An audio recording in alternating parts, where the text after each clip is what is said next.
Greetings, everyone, and welcome.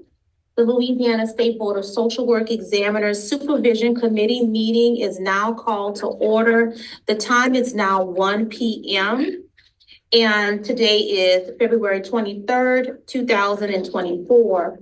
At this time, I am going to read the expectations of the meeting. A public comment period will be permitted for each agenda item requiring a vote from the committee. Members of the public who wish to provide public comment must use the raise hand function to be recognized by the chair. Any one person may provide public comment only once per agenda item. Public comments are limited to 2 minutes per speaker. Public comments are limited to the item being considered. The chair may disregard or terminate any public comment that does not comply with this paragraph. If you're unable to attend the meeting, but wish to make a public comment, your email with public comment must have been submitted to sarah.banks@labswe prior to February 22, 2024 close of business. This committee meeting will be able to be earned general continuing education hours, and the number of hours is determined by the length of the meeting.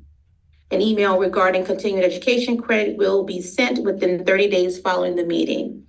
So I will now call the roll. I will ask each committee member to introduce themselves and just give a brief introduction of themselves. I'll start over here. So Dr. Signorelli.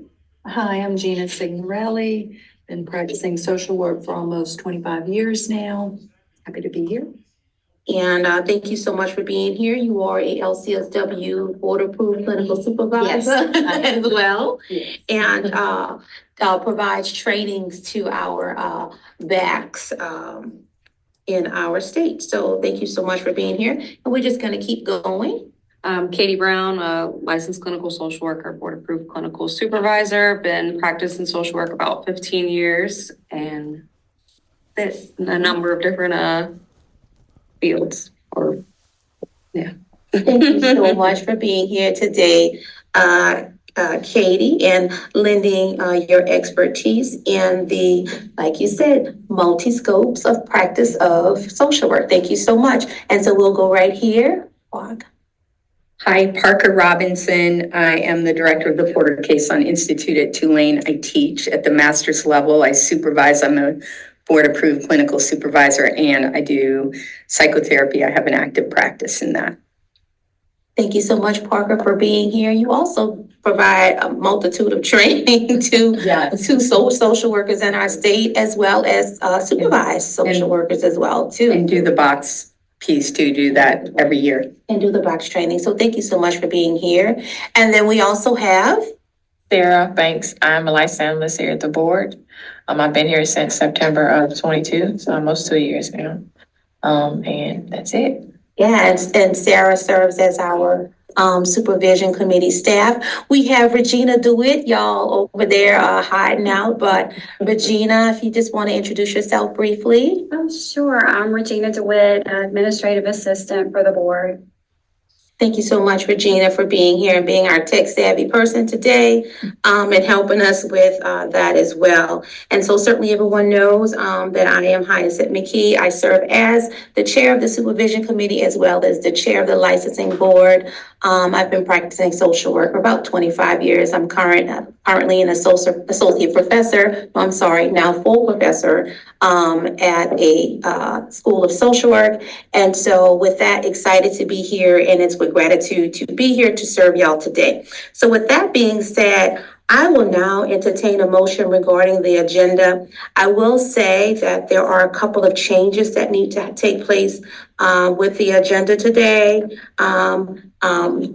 Two of our committee members are not present today and will not be present at the committee meeting today. And so we will need to table items 6C and 6D to the next supervision committee meeting. So items 6C and 6D will need to be tabled to the next, supervision committee meeting. So at this time, I am entertaining a motion, for that change if there are no other changes to the agenda at this time. Motion to approve. It's been moved by Katie Brown to accept the changes to the agenda stated. Is there a second? I second it. Second by Gina. Any public comment pertaining to this motion on the floor? There are no hands raised. Any objections or abstentions? Hearing none, motion carries. And so thank you all so much for your flexibility in tabling those two topics to the next agenda. With that being said, at this time, the floor is open for any public comment pertaining to items that are listed on the agenda, with the exception of 6C and 6D by motion has been tabled.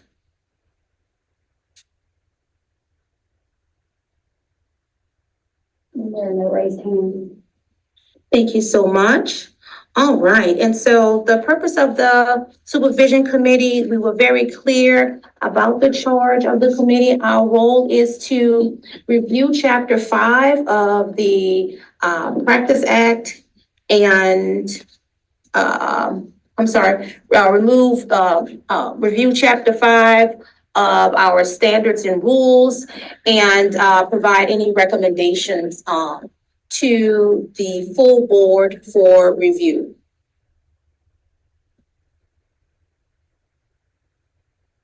Okay. All right, so next item on the agenda is the approval of the report for the minutes from the December 2023 Supervision Committee meeting.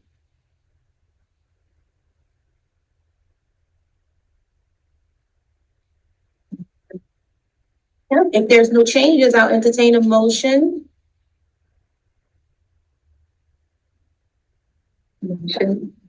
All right, it's been moved by Parker are you motioning to accept the minutes? Okay, it's been moved by Parker to accept the minutes of the December 8th, 2023 Supervision Committee meeting. Is there a second? Second. Second by Katie. Any public comment pertaining to the minutes of the meeting? All right, any objections or abstentions? Hearing none, motion carries. Oh. Next item on the agenda, folks, is the,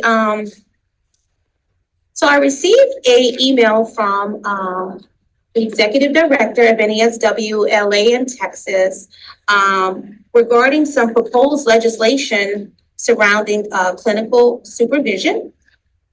And it was just one of those emails to ask us to take a look. I told him that I would definitely send it up for a committee, review and consideration, because it has to do with supervision. So you all have received that proposed legislation by NASW. And so if we could just take a moment and look at it. Please notice that the information that is the proposed changes, and I'm not sure if Bill is here to speak to it. If he was here, I would open the floor to allow him to speak to the proposed, but with that being said, please note the request before you. The information that's underlined is it says 2703 definitions. All right, let's see, make sure everybody has it. At the top, it says 2703 definitions, and it's got like a number 7. Make sure you have it. Got it, everybody got it. That's not it, Jean, that's not it. This was that one. Mm-hmm. Right, thank you. All right, and so, So if we look in, yep, there it is. There it is. Yep. Okay. So we just want to take this time to review the proposed legislation. Now, the role of the board, of course, certainly is not to say that they're for or against any proposed legislation, but there are times, I'm told, more than not, that the board's opinion or recommendations or suggestions, sometimes around the language of the way it's written, is requested. And I believe that this is what, and I don't want to speak for Will, but I believe this is what he's asking us to do, is to really consider looking at what is proposed and asking for some feedback. And we have talked about, as our board, to be a board to research, collaborate, and then inform. And so just letting you know that this is what we're asking for you to take a look at this and speak to any recommendations. The information that's highlighted in yellow and underlined is what the changes are being proposed for legislation.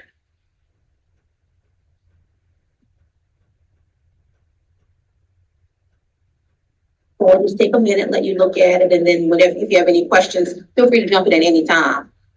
This is formal, but yet somewhat informal, so I say semi-formal in a way, because this is a committee meeting. If anything stands out or glares at you or your questions, feel free to chime in at this time.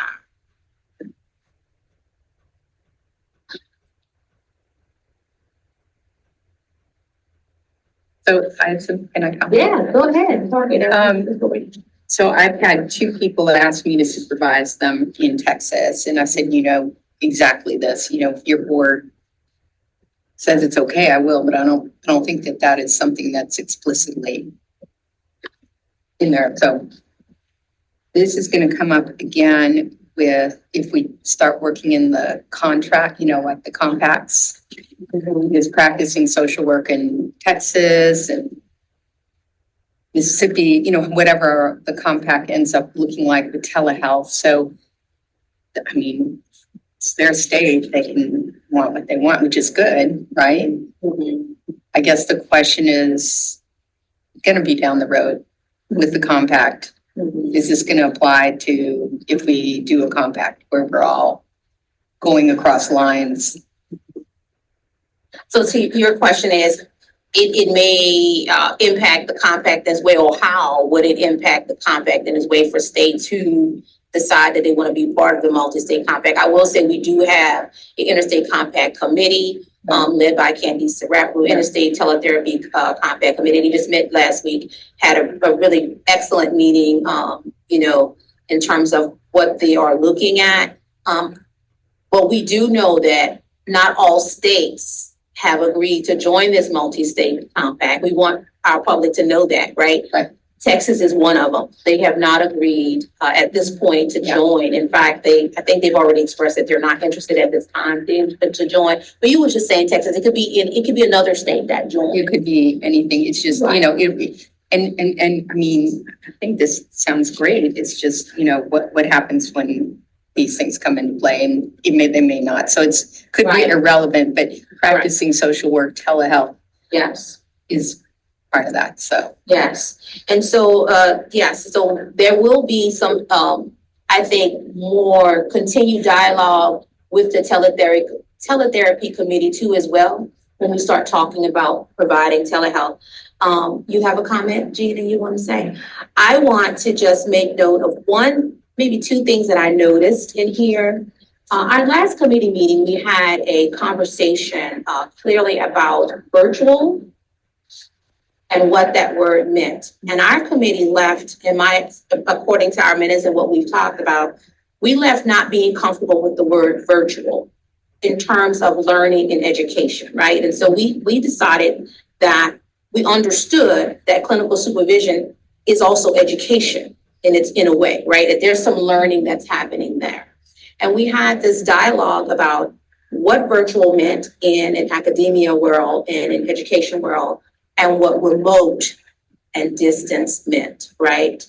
And so I think that whenever we are talking about proposing legislation, not we, I go my advocacy at it, we need to be very mindful of the language. So I think that the word virtual is not the word it's also not aligned with what's happening nationally.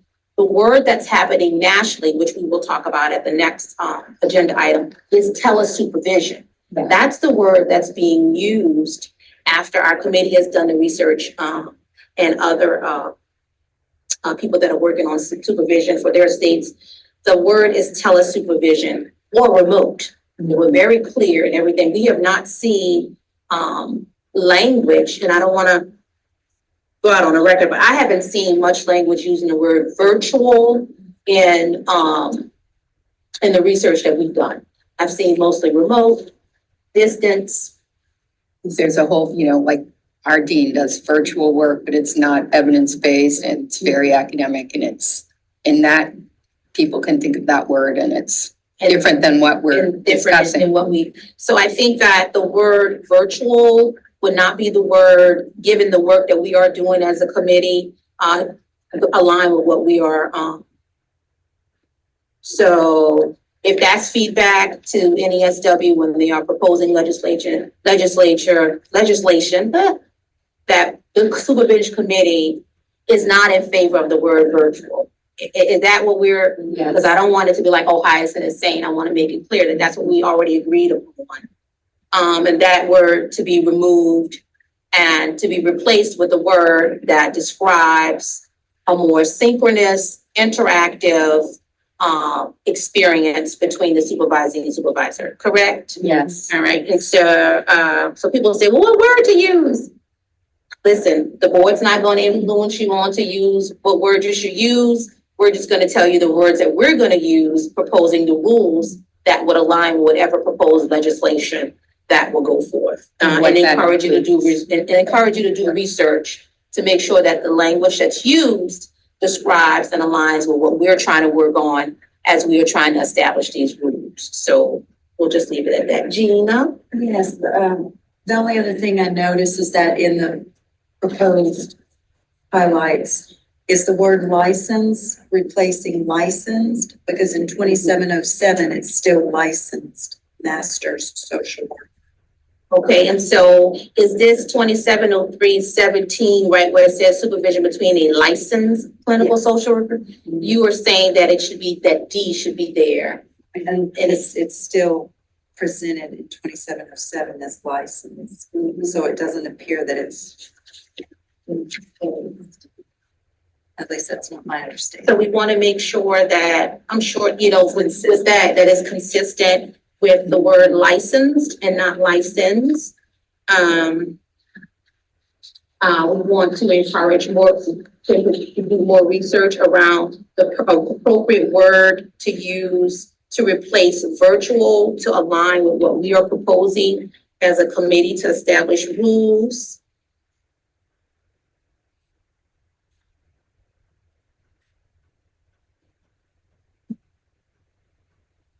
And any other recommendations at this time for the proposed legislation? We're just providing some feedback.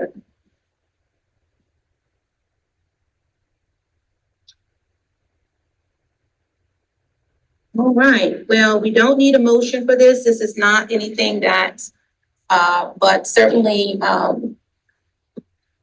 I certainly hope that we were able to provide some feedback as it relates to that area. Okay.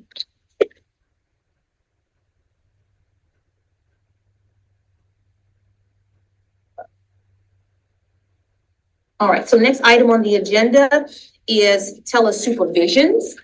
And so at the last meeting, we were each individually tasked or together with subcommittees to work on different tasks. The task that myself and Katie Brown worked on is to develop language around telesupervision. And so with the research that and the data that was collected from individuals around the state, as well as national data surrounding supervision done by electronic means, we are, before you, we have been able to look at some work to really look at 503H. That has really been the the ask from a lot of people. Even our rules committee said, you know what, we want supervision committee to look at 503H. We can't even, we're not touching it. So, and by doing that, we did just that. So, one of our tasks for Katie and I was to look at telesupervision and come up with a replacement with 503. So, Katie and I, we thought that we should just remove the existing 503H altogether.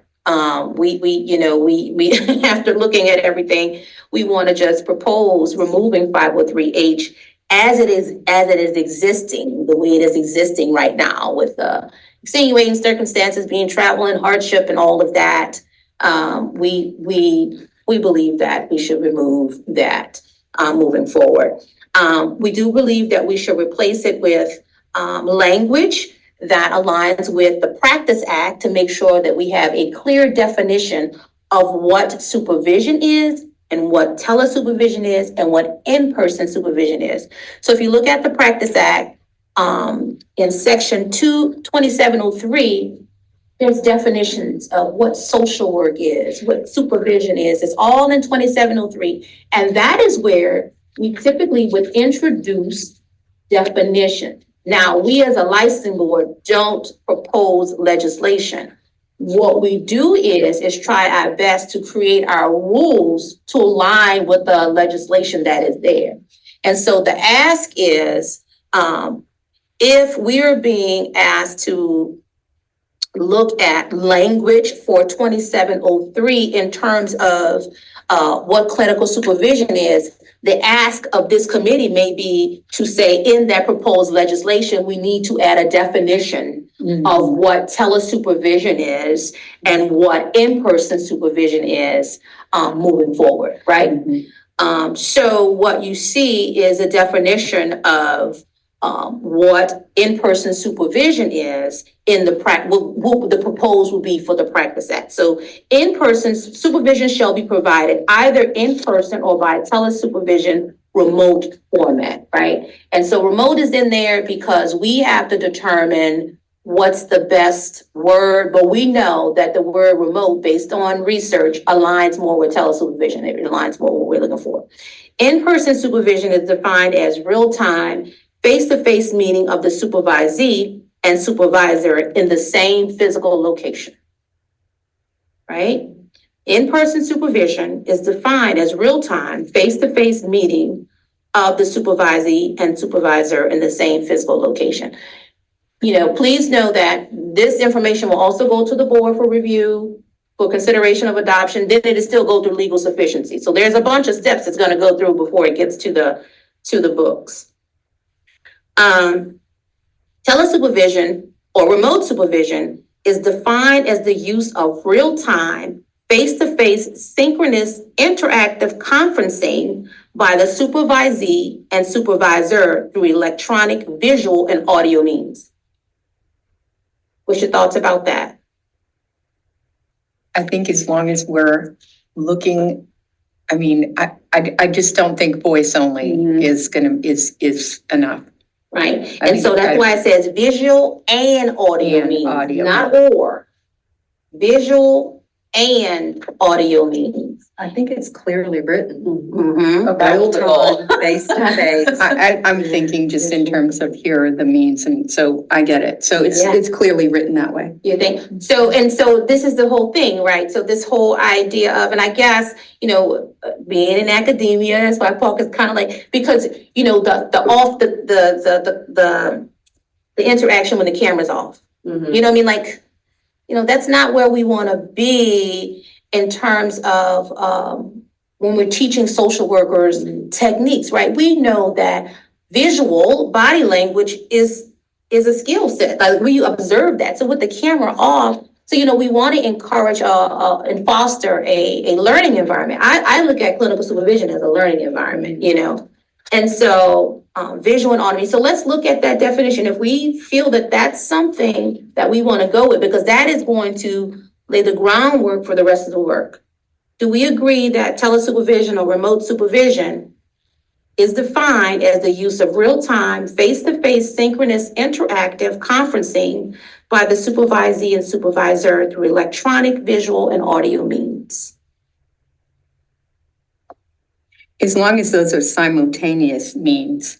Synchronous it would be See simultaneous. what I'm saying? Yeah. Like, it can be provided through these means, all of these means, Mhm. but it's like simultaneously. That's real time and that's synchronous. Real time and synchronous We were should looking at that capture. word too, so it was Yeah. like just And the bouncing around and words. and- shows that both. And, Right. Yeah. and shows that both required, right? Yeah. So, and synchronous is the language that we're starting to use more. It's really used in academia. But since we already have a proposed rule, as it relates to continuing education units out there on the books that's going through legal promulgation and that, going through the steps now, synchronous is the word that we have started to use, okay? My only thought would be is, do we need the word real time in the in-person definition? Because I wonder if that would be confusing because we're having a face-to-face meeting in the same physical location. So do you think the real time is linked to? To more remote. Mhm. And so to your point, so we are making these notes, right? And so I'm gonna just kind of throw like a little question mark line on the top of that, y'all, if y'all can remember doing that. So that we, to your point, Gina, move that, because that sounds like that's linked more to electronics. Was my thought. Yep. I Okay. love the face-to-face and in the same physical location. I think it's very clear that way. Okay. Mhm. And I think the intent is looking at it, like you said, with the phone, you're not getting the whole picture. And so you don't want to have one method of supervision take an advantage over another. You want them to be equal. And so I think that's why we're trying to make it as clear as possible with all the words, right, of this Yes. being live right now, face to face. Especially because as y'all, we talked about last time, the supervisee goes through different stages of kind of like, when is this getting, it's kind of purgatory. And you've got to hang in with their energy and saying, hey, come on, let's go, and if you let them keep the camera off, it's like, Yeah. what are they doing? Filing their nails and eating? I mean, I'm not saying they would, but I mean, you've got to keep them The engaged. level of engagement, Yeah. needs to be there. Okay, all right. So it looks like for those definitions, and then we'll, if we have to make motions, we'll do that at the end in global, right? So we don't have to go through that, okay. Any other, comments about the proposed definition that we would like to encourage to be placed in, the Practice Act if we go this way? Okay. All right, so again, removing that existing 503H and replacing with this 503H. And I'll do this first part and then I'll let Katie jump in and do some of the rest as well, because this shared work. I don't want to take over, Katie. So the new 503H, the required 96 hours of clinical supervision can be provided either in person or by telesupervision format, right? This is what would go in the standards and rules, okay, so we're shifting. Telesupervision includes a teleconferencing technology platform providing real-time interactive face-to-face contact supervision with the supervisee and supervisor through video and audio means. Okay. Utilization of telephone, email, fax, chat, texting, electronic messaging, and social media are unacceptable platforms for telesupervision. Or telehealth in general, like that's. Well, because with NASW. telesupervision. Right, no, I know, Right, but yeah. that's the NASW standard. Okay. Secure transmittal methods shall always be. Yeah. Did I miss? Yeah. Oh, telesupervision is permitted for individual and group supervision. Okay. Secure transmittal methods shall always be utilized to maintain confidentiality of the information being disclosed in supervision. Telesupervision shall adhere to all existing requirements of in-person supervision, including but not limited to contracts, plans, documentation, and evaluation. Now, for my legal counsel, they'll be looking at section 503 CIJKM to make sure that, that's noted. There's a certain way they write it. They say stuff like subpart and all of that, yeah. And so they'll be able to reference those sections in 503H to make sure that what we're doing in telesupervision is just like if we were doing it in person, same requirements. Any feedback or thoughts about that first part? So if I'm reading E correctly, there is the first session and the last session are in person. Am I wrong? Wait, we're not at E yet. We're Oh, still I'm on the sorry. front page. They go Paul was sitting in front of the class. There she go. Y'all ain't shocked. I'm sorry. I love it. All right, in that first part, any questions? Okay, so let me move on. Social workers engaging in electronic practice and providing services to clients located in the state of Louisiana shall be licensed to practice in Louisiana. Social workers who are licensed to practice in jurisdictions outside of Louisiana and or who are, I know that's, y'all gonna put the wordsmithing, in pursuit of clinical licensure in another state shall be licensed to practice in the state of Louisiana to engage in telesupervision. Mm-hmm. Social workers shall be actively engaging in the practice of social work in the state of Louisiana to receive telesupervision from Louisiana supervisors. Review section 503O. So Mississippi isn't in play anymore, is basically what that is, right? Like right now, you can supervise in Mississippi, a Mississippi person. According to Mississippi's rules though, right? Correct. Yeah, I Yeah. can't touch Mississippi. I can't, Yeah. whatever Mississippi wanna do, you There know, you go. we can't, yeah. We only have That's fine. regulation over Louisiana. No, but Yeah. to your point, I mean, because someone may be thinking that, right? So we need to keep that in mind. We are only able to regulate Louisiana.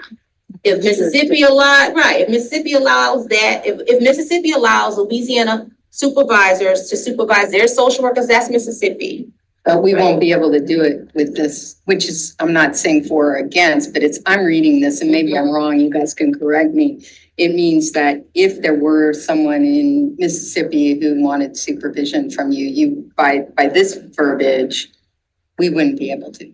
Mississippi would have to approve it Mississippi, because they're Mississippi social. because they're and they Mississippi have social workers. jurisdiction. Right, that's their jurisdiction. That's not ours.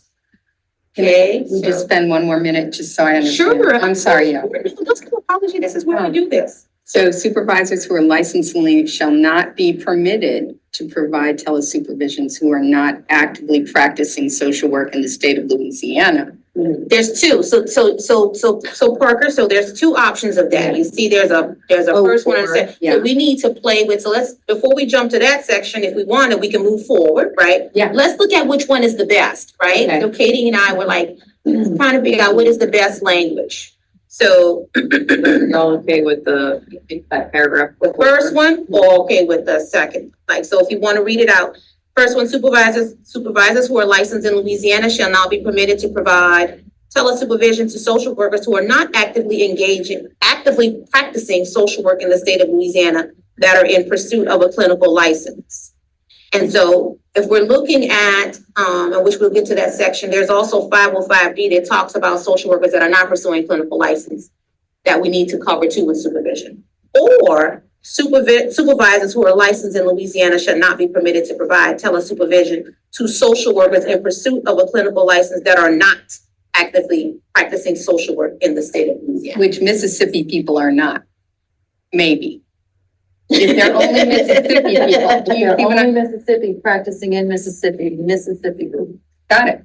Yeah. So we can't do this. I mean, I just wanted to make sure I was reading it So, correctly. yeah, Mississippi does and any other state too, Parker, Yeah. right? Like, so which one, the second one, right? So, so it sounds like that first one was a little fuzzy and a little hairy too. And so we want to, it looks like that second one, supervisors who are licensed in Louisiana should not be permitted to provide telesupervision to social workers in pursuit of a clinical license that are not actively practicing social work in the state of Louisiana. Y'all like it? Okay. All right. Okay, I'm gonna let you take over to this next page. this is just like further clarification. So licensed social workers who engage in telesupervision shall, A, ensure that clients whose records may be discussed as part of supervision provide written informed consent to having confidential records and information transmitted electronically. You might have to, on that end, for whatever reason, that mic is not, it doesn't pick up that well, so you may have to speak up a little bit more so people can hear you, just in case, but go ahead. Are we moving forward or staying on that one? You can see that first one? You know, you guys, I don't want to speak up too much. I really do. Community work, this is If community work. if you're using a platform that is HIPAA, then it should be the same kind of practice you do when you're doing case studies in supervision, where you're not using the same name, but you're using circumstances because you're actively supervising. And that may come up before some kind of written consent can be given or the agency, you know, whatever, especially with an independent supervisor. I mean, my supervisees come to me all the time, like Mrs. H I've got this going on with Mrs. H, you know, what's going on. So I think we have to be really careful about how we word A, Okay. because in real time, it's going to be hard. And we As want, if it's just coming up in the session is what you're saying, and then, yeah, Okay. and we want the client to be safe. So maybe some HIPAA language around it. I mean, that's what we do now. Yeah, and so what we can do is put on here, explore HIPAA language. But then also let's look at the other points and see if it helps. If it may be in that other section too. Go ahead, Katie. Okay. It might be here. We may have covered it. we conduct telesupervision in an environment that adheres to licensure and interstate boundaries regarding location of the supervisor and supervisee, and in a manner that protects the privacy of both parties and client information. So again, kind of touching on that. So, right, not touchable, right? What y'all think about that? Yeah? All right, C, utilize secure transmittal methods, encryption, for example, to maintain confidentiality of information with basic knowledge and skills in the utilization of electronic platforms. So to that, right, so, if you are engaging in telesupervision, you need to be knowledgeable in electronic platforms, And you need to know that it's bank encrypted. That is the standard. right? And so So, right, and so if we have a situation where, a supervisor says, well, I only provide telesupervision, and the supervisee is more of an in-person style learner, then that may not be a good alignment for that person, or vice versa. If a supervisor says, I only provide in-person, I don't do telesupervision, then it needs to align, right? Yep. It needs to align, and both, if you do select telesupervision, you should be knowledge in electronic platforms to be able to provide. Jan? And some of this is gonna dovetail with some of the material that I looked at. Oh, absolutely, it's the questions I going, oh, raised. absolutely. So I was looking for clarification in that Yeah, area. but it is, but you know what, Gina, but that 505, we still have to clean it up and state it. This is just setting but the 505 word, we have to, yes. I like this. Absolutely, yeah, but 505, woo. All right, next one, Katie. D, ensure that the continuity, consistency, and the format of supervision delivery are clearly outlined in the supervision contract plan. The contractual plan shall include an explanation of supervision strategies, for example, safeguards, and format of delivery, in person or telesupervision. The format of delivery for supervision, whether in person or by telesupervision, shall not be modified during the established existing approved supervision contract. So the challenges we had, like you see how your social workers get a little wordy, right? You know how we do, right? We wanna, maybe so kind of sort of. And so as we were pouncing this back and forth, the overall goal is for consistency and continuity of the supervision contract. What we don't want is, unfortunately, someone comes before the board and says, well, 10 of my meetings were telesupervision, and then we started 4 in person, and then in September, we started 10 more in telesupervision. It becomes, we really want to work to some consistency and continuity so that people won't get into that space where they have to, come before the board, and so the goal was making sure that if the delivery of how the supervision would, take place is established upfront. The contractual agreement or the plan should outline or what's the word? Include what the delivery of the supervision would be. So following through with an example of that, just to make sure we have the writing, right? Okay, so when we were in COVID, I would supervise through my simple practice platform, which is encrypted, and the supervisee comes in through the encrypted portal and we go in there, right? And then before we went back, when we were transitioning back, I would use that tele-supervision format only when I was traveling or they were traveling, so we could stay on top, check in, whatever. And the rest we're doing in person. So it may not just be, so in the language, it allows for that to be able to say that, in the case of. Yeah, and I think that's where we'll have like that, I think that's in our last paragraph maybe, of talking about like, if you have extenuating circumstances, right, in order to include that as part But that your point might be in the very last paragraph, but that's the same thing thought about we're that thinking too. about Yeah, too, right? Yeah, we're thinking about, but the overall goal is for consistency and continuity in the delivery of this educational learning process, right? And then for you Gina, to look at be, Gina. Go ahead, Gina. Go ahead. What you thinking? As I'm reading D, it seems as if, and correct me if I'm wrong, that we're wanting them to choose up front, is the supervision going to be remote or in person? Because of the or, that's what the or. That's. So I think kind of like what Parker's saying, what if they want to do some in person and then some remote? Hybrid is reality, or was good reality. Right now, it's obviously not reality. But a hybrid allows for, just like we say, you can do half of your supervision's group. Maybe, It's not half, and we'll talk about that too. It's not half, Parker. It's way more than half. Oh, it is? Well, when I don't do group. I know. So I don't know, but what I'm saying is like that allows a hybrid between group and individual.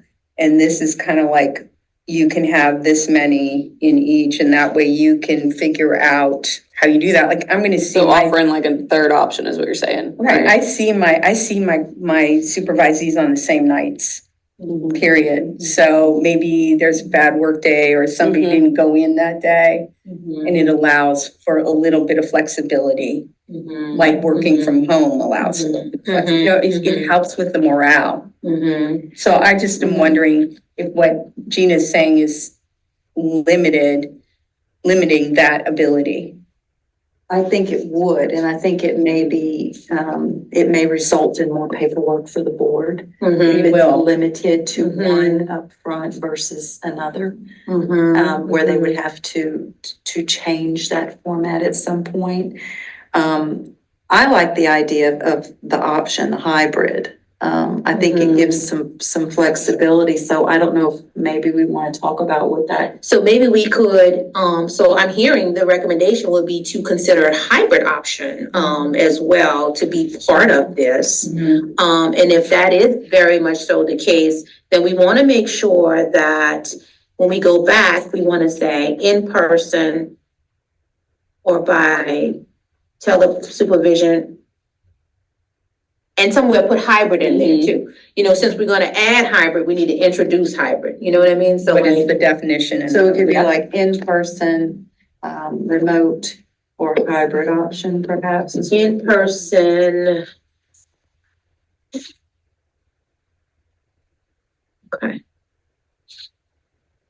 Okay.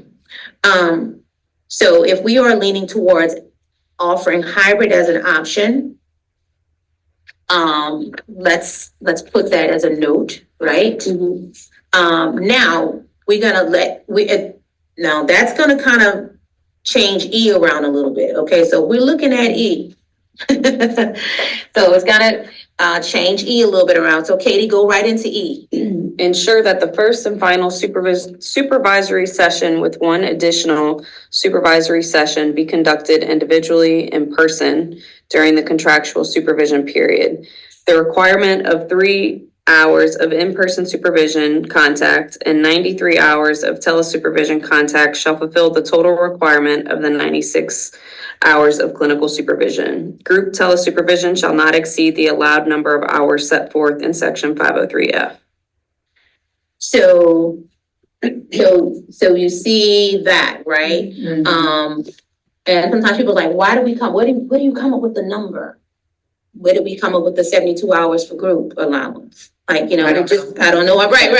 It's just where we are. I think those numbers come up based on the times, based on the research, based on the needs of what's happening in the population. And so when we get into the numbers game, right, people always ask about that, right? We want social workers to ask about that. But the reality is we have to put some type of number in place because we're dealing with hours anyway to move towards. So I think this is pretty easy to infer that if you are doing online supervision, you want to lay your face on somebody at the beginning and the end and maybe in the middle. And it may be in the middle. And that one additional supervisory session can be conducted, and that one, Katie and I were thinking, should it be a midway? That's what we need the feedback, say like from, Gina, how you do the training. Or after X amount of hours are completed, right? Right, there should be a midpoint. There was some dialogue about evaluation, and so maybe that midpoint is that evaluation. And I think period. E can just be labeled as requirements for the telesupervision option. It is, Simply yeah, this just whole, like- this whole section is all telesupervision, so that would Yeah. be in this requirement. Yeah. How will we introduce that hybrid piece though, y'all? It just be, for E, it would just be hybrid, because hybrid is just an option. Okay, just kind of like label them. One is the in-person supervision, maybe, but 1, 2, Yeah, and then- right, from the beginning. telesupervision, 3. I like it. I And like then do it. requirements for each, under each one. I like it. Okay, so we'll just introduce hybrid in the beginning. So where are we with the part with the hours? I want people to know that there are some states that only allow 50% of their supervision, That's how it used to be. 50% in Yeah. remotely. That's it. Yeah. And so we think that, given with the times, there's first session, midpoint, and last in person. The remainder hours can be remote telesupervision. And that's so natural, that midpoint, because at the midpoint, you start talking to your supervisees about what do you want to learn that we're not covering. Right. So we should change the words, y'all think, to with the additional supervisor, say it should be midpoint session. I think so, just to keep it on track. I mean, just some kind of structure. What are y'all thoughts about it? Yay? Yeah, I mean, Okay. do you need to So be more instead of- explicit than that? Of what- No, I'm just saying we're gonna remove one additional supervisory. We'll just say Right, midpoint okay. supervisory session, right? And then what would midpoint be? And that's what I was So- saying, like, Right, we have to, you have to be very, so midpoint would be once a person complete so many hours. if is they reach half midpoint? of their hours. Approximately 1/2 of hours completed, there should be a Midpoint an spread. in-person supervisory session. Once, say it. After You said after approximately approximately one half of supervision hours. have been completed, there should be an in-person session. Okay, ensure that the first and final supervisory session with, Right, with one additional supervisory session be conducted individually in person, and then we're gonna put right there, right? After approximately half. Half of the hours have been completed. Yeah. after 1/2 of the Hours have been completed, hours. maybe approximately 1/2. It's really hard to be I exact. think that's better to not, like, we're all big people. 1/2 of hours have been completed. Yeah, yeah, but that's, No, we you wanna be need that. clear, I mean, yeah. People get nervous. Right. When they say, oh, I'm 10 hours past the halfway point, and then they want to know if there's going to be a ramification. Well, they ask, what is the midpoint? Yeah. You know, Got say, it. what is midpoint? So if it's a total of 96, what is midpoint? People don't 45, know. 48. Yeah, 48. 45 to 48. 48, Yeah. and so, but then also in the training, in the supervision plan, right? Because we're creating all of this, right? There's gonna be a part on that plan to say, you're at midpoint, this is what, Right. all of this, that's the beauty of doing all of this together, Well, that so. would be 48, that's the midpoint number. Mhm. So, 48 to 55, maybe maybe. put a range. Yeah, very 40 to clearly. 55 There's hours. a number. And again, Yeah, but and again, that could be, part of the training of, for the supervisor, right? Yep. So that they know, right? And because we still have, other 505 and all that to do. All right, y'all. Okay. Now that last paragraph, Katie. Let's get to that one. All right, the supervisee and supervisor shall submit a written request to the board for adjustments or modifications to the format of the delivery of supervision in the supervision plan. The board shall consider the request at a regularly scheduled board meeting and notify the supervisor and supervisee of its decision within 30 business days. The board shall have the discretion to approve or deny any requests for adjustments or modifications to the delivery format of supervision. So I think that was kind of rounding out what was existing before, right? About kind of having those extenuating circumstances come up because everything is not going to be the way you have it planned. But also providing some consistency again of the delivery method. So there's that extra step to go through, right? If you do have something come up. Yeah. Because it does. Yeah, you can't make up what comes up. Right. Right, exactly. And it's important that discretion is there, especially when you talk about regulation. I mean, discretion is there. So, so anywho, we have a few, corrections that we want to be able to, include in this. Thank you all so much. Katie, I thought we would have way more than this, huh? So, exciting that you all was giving that feedback. I know Sarah has been, checking right away and just going right away. So at this time, I am going to ask for a short 5-minute break before we go on to our next topic, if all possible, just 5 minutes. Exhale, stretch, break. And then, so the time is 1:52. We will be right back at 1:57. Stretch. The girl runs We a going- tight ship. Sure does.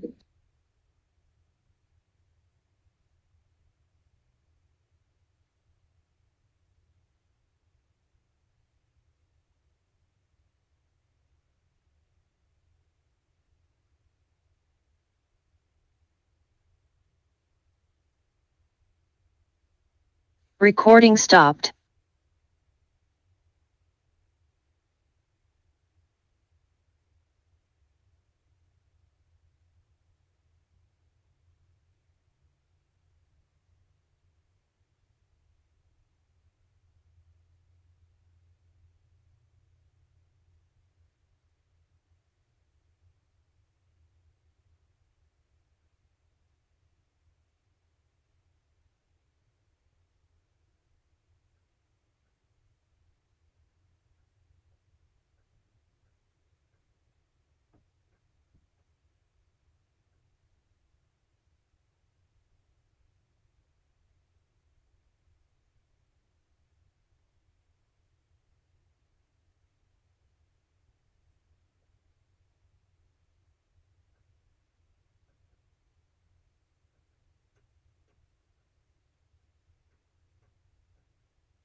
Recording in progress.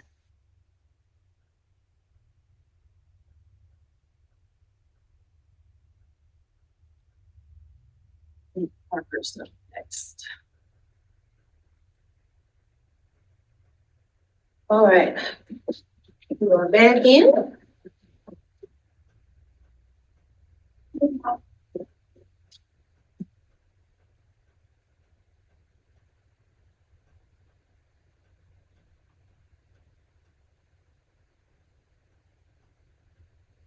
All right, we're back in. I am gonna circle back to this document, because I wanna make sure, because if we can accept these changes now, then I would like to present it to the board of consideration at the March meeting, so. Let me know if we're back on. Something is burning. Okay, greetings, everyone. We are back on. It is now 1:57 PM. Thank you so much, Regina, for nodding to me to let me know we're back on. To circle back to the great recommendations that was provided with this document, I would like to ask the committee if we can finalize the corrections real quickly here in hopes to get this to the full board to review in March. If we decide to do that, we will entertain a motion and go through that. Okay, so can we circle back to the required 96 hours of clinical supervision can be provided either in person or by telesupervision format, inclusive of a hybrid option. Did someone say that? Inclusive of hybrid? Yes. Repeat that. Right underneath the. Right in the beginning where it says the required 96 hours of clinical supervision can be provided either in person or by telesupervision format. Or Inclusive. by a combination thereof. Oh, there we go. Come on, attorney. Come on. Or, there we go. Or by a combination Thereof. thereof. Love that. Thereof. And there we go, right? Do we have to say in parentheses hybrid or leave it alone? People should understand that the combination of in-person. Selecting something when you're doing the plan. Yeah, well, So that, you have to have a. You're either, oh, I see, you're doing A, B, or C. This is a Right, that's what I'm definition, so you can, in person or by telesupervision or a combination thereof. Thereof. And then the written part underneath will explain, that's just the general. okay, got it. A, B, and C. Yeah. Okay. Looking good? So we okay with that, right? Right? All right, so now, we already accepted social workers who are licensed in Louisiana shall not be permitted to provide telesupervision to social workers in pursuit of a clinical license that are not actively practicing social work in the state of Louisiana. We agree with that? Yeah. Yeah. And then the word at the top, in the in-person definition, did we get that note? And yeah, we removed that real time is gone. In the in-person part, yeah, that's. And again, full board will review legal sufficiency too, right? All right, let's move on to that next one. Ensure that clients whose records may be discussed as a part of supervision provide written informed consent. You had a piece about that, I think that is not, I don't think that's a good policy for the following reason, which is that the way it works in supervision is they come to discuss Mrs. H and they're worried about how they're doing the case and we're trying to keep Mrs. H safe. And so it's going to come up before a plan for it to come up and people signing things, and that's a couple of weeks, and you might have, you know, a compromised client who can't sign something and you want to discuss a basic case, you know, protecting names like. So I don't know, Gina, I'm just deferring to you, but this is supervision, right? I mean, lots of cases, lots of making sure, walking with your supervisee about how the case is going, where are we in the case, what evidence-based practices are we currently using, how's that working? yeah. I have You a know. suggestion to reword it, scrap it and put adhere to and preserve the confidential nature of supervision. for A. HIPAA requirements for clients. You know, we had HIPAA in here and we removed it in one of our sentences. We had it at the beginning somewhere, we moved it. Yeah, licensed So- social workers to engage in telesupervision shall, A, it is just a suggestion, adhere to and preserve the confidential nature of supervision. Supervision and clients, yeah. Say that again, Gina, let's get that out. Adhere to and preserve the confidential nature of the process of And supervision. preserve the confidential nature Right. Of supervision or the process of supervision, whichever one of y'all. supervision and the process of supervision, Either one, of supervision or of the process, or the supervisory practice. or the supervisory process. Okay, Whichever one you think, I you guys think- think makes. I think that, to add, protection of clients, HIPAA is good. I might confuse people, I don't know, but I'll give you an example.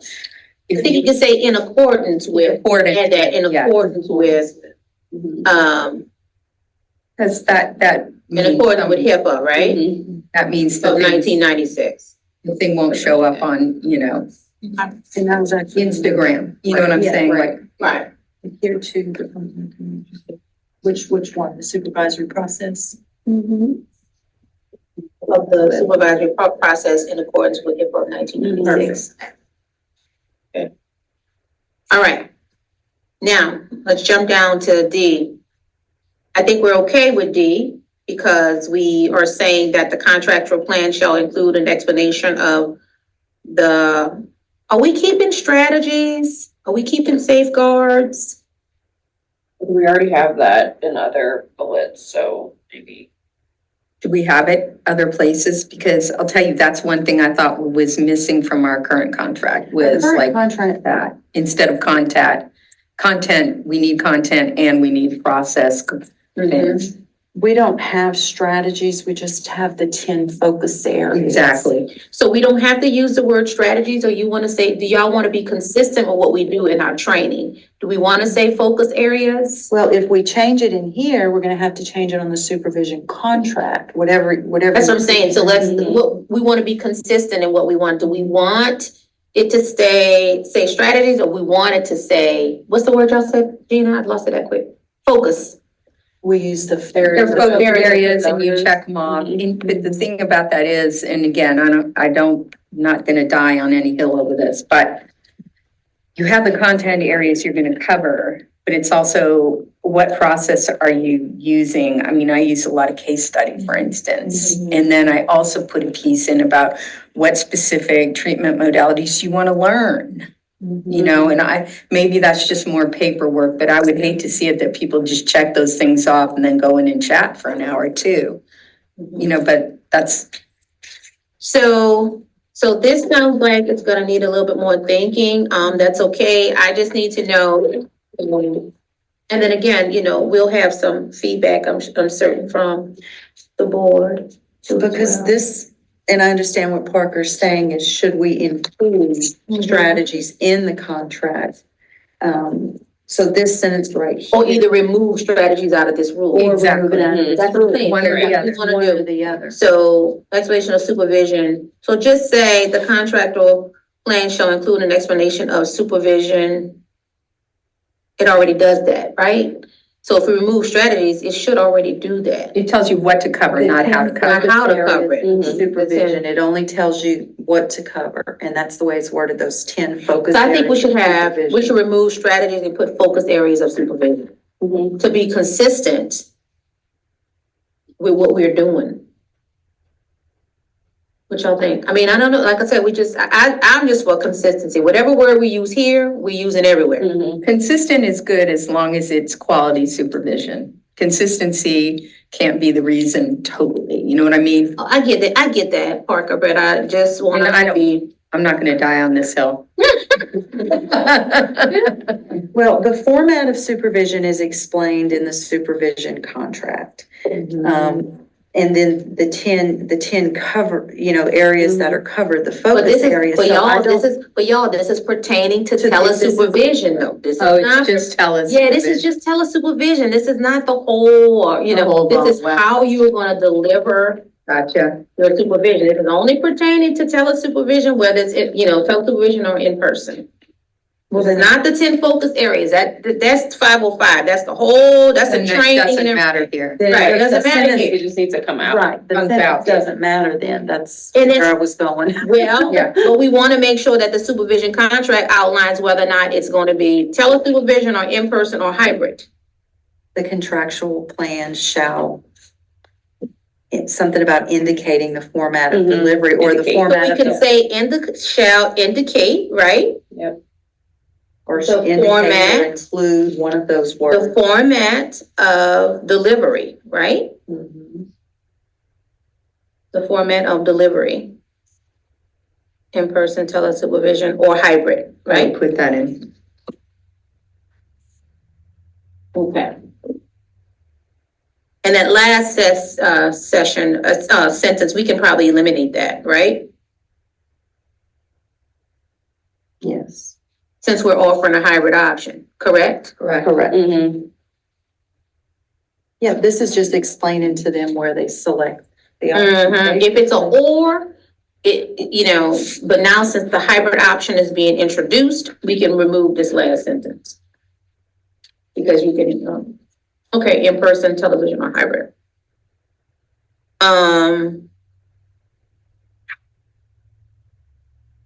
The other concern was how would we keep track?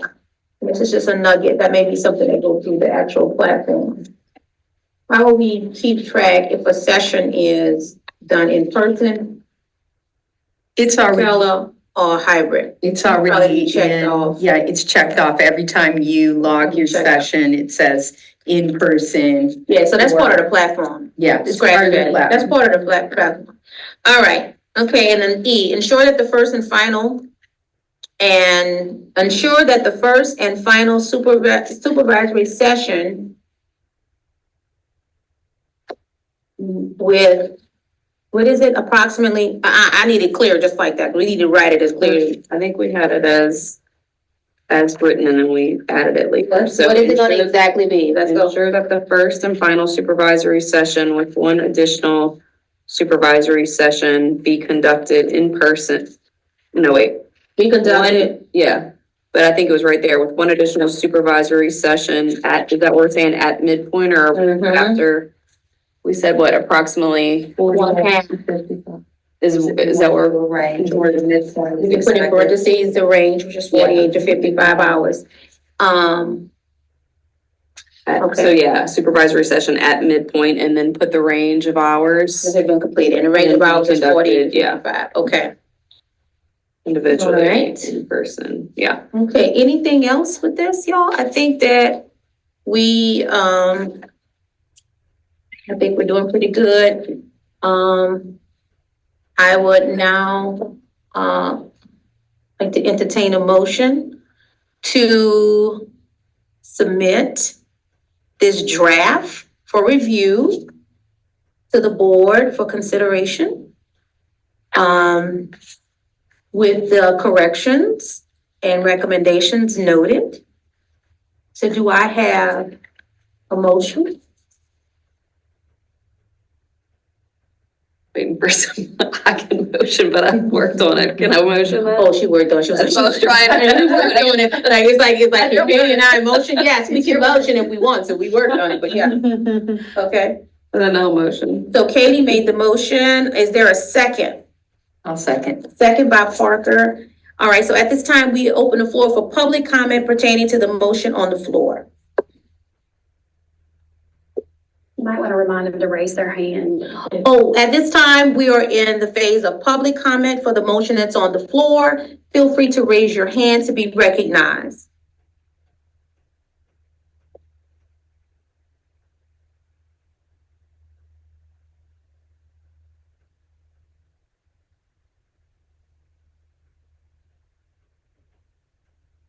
Free outside today. No. I know, right? Beautiful outside. Yeah, right.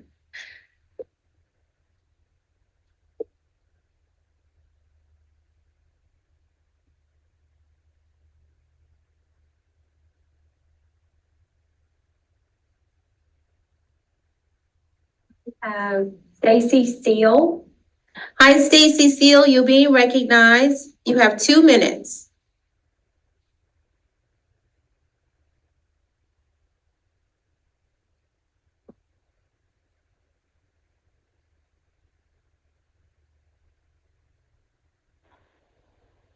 Are you acknowledging me?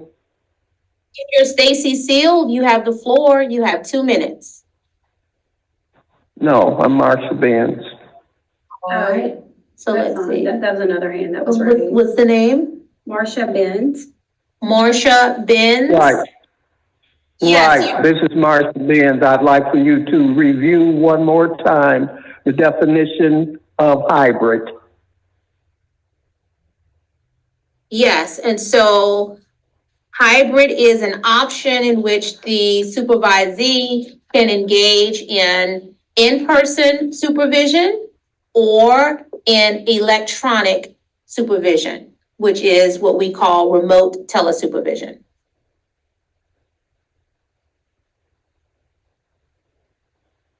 Thank you. You're welcome. Thank you. Any other hands raised? Michelle Norwood. Hi, Michelle Norwood, you being recognized. You have 2 minutes. Hello, everyone. I was wondering about like the person who may switch supervisors and having the specific language of when, specifically that midpoint area that you should meet, because you may assume that, okay, 96 hours midpoint is, at the half, but what if that person stops supervision because maybe they're no longer working or they switch supervisors? Also, how would that impact if the person got approved for remote supervision, but they live in Marrero, Louisiana, and the supervisor that they contract with is in Shreveport, and then they have to figure out how they would do those mandatory, actual face-to-face in the same location. Thank you.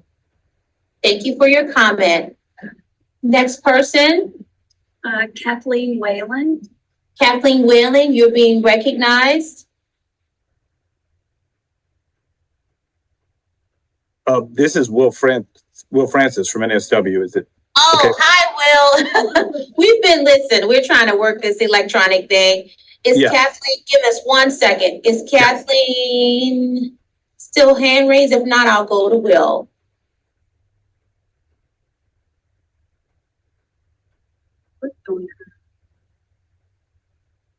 If not, we'll just, She's coming up. she's coming. All right. Kathleen, can you unmute, please? Kathleen, can you unmute yourself? You're being recognized. You have the floor. This is Will again. There may be some sort of glitch here. Well, guess what? We'll go on ahead and let Will proceed. And Kathleen, Thank you. don't go anywhere. We'll work to get you on while the public comment of this motion is open. Will, you have the floor. Thank you. I appreciate it. Will Francis from NSW Louisiana here. I just want to be sure that in the rule itself, we're thinking about the accessibility piece. I think one of the reasons why I've always appreciated virtual is that it allows for those who use voice communication when necessary to be a part of it. And that there are times when the camera might not work. There are times when there could be a reason why the visual is just not possible, again, because of accessibility. And while I always support rules that recommend or lean towards one or another, I would hate to see anyone not be able to utilize this because of any personal accessibility issues. And so I just want to make sure that as we define things, we don't get so narrow in our definition that it takes out the ability for all people to utilize spaces that they need to connect. So I just wanted to raise that issue. Thank you, Will, for your comment. Next person. Anybody else has their hand raised? Right. Okay, so, public comment on that motion is closed. Any objections or abstentions to the motion? Hearing none, motion carries. Okay, so that covered that piece. So we can move right on to that area. All right, so we're gonna move on to the next item on the agenda.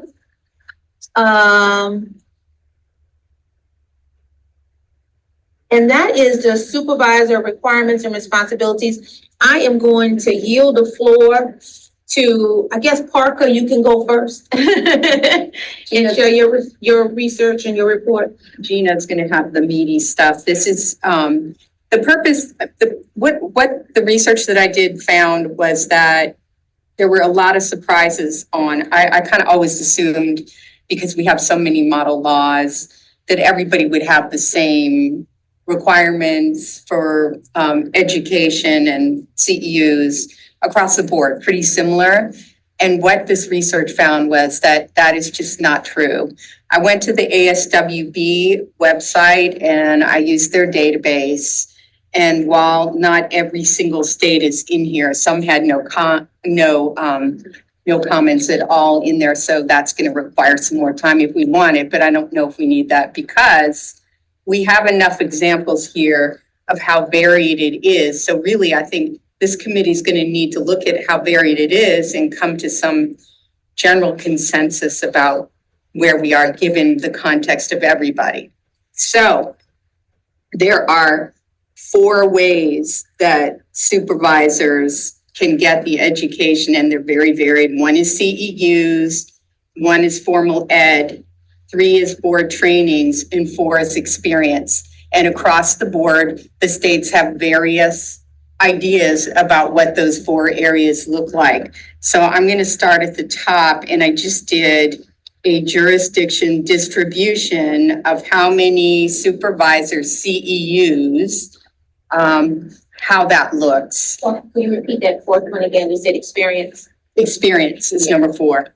You know, so how much experience do you need before you can become a supervisor, right? And we know experience is a very important thing to consider because we do get a lot of wisdom in that place. So, anyway, so when you look at the distribution of CEUs starting there in this ASWB database, you had, if you look how to read this little table at the top, is you had one district, one jurisdiction, meaning state, or, you know, the provinces in Canada that are also included, which most of those are the ones that were blank, that only required 1 CEU for their box people, their equivalent of our box, where we have, 3, right?